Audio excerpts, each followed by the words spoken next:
I first saw a rokeyok when I was sailing in a canoe off Pulawat in 1973, and a thunderstorm swept towards us.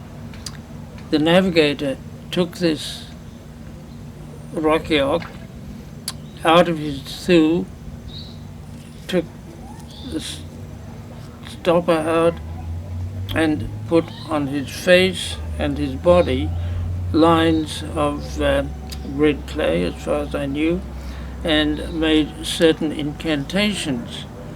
He could see by my expression that I was not particularly hopeful, a certain skepticism about what he was doing. But then he gestured, and lo and behold, the thunderstorm moved over to one side. He didn't say a word, he just looked at me as if, you see how it's done.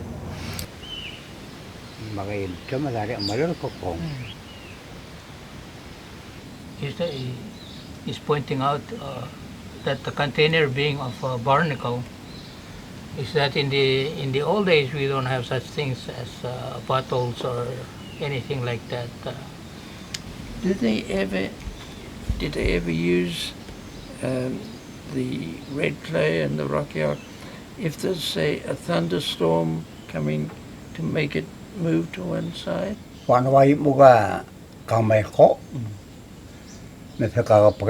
When there's a storm, then it takes a little bit of coconut oil,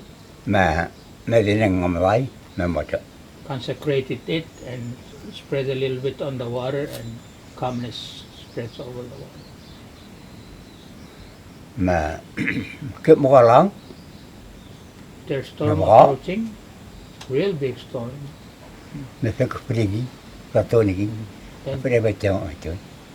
Then he takes the small shell adze and then hits the weather, and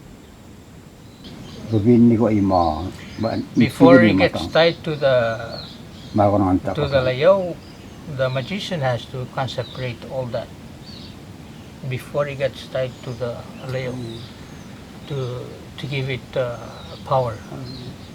Because it's the layo's weapons against any disaster in the open seas.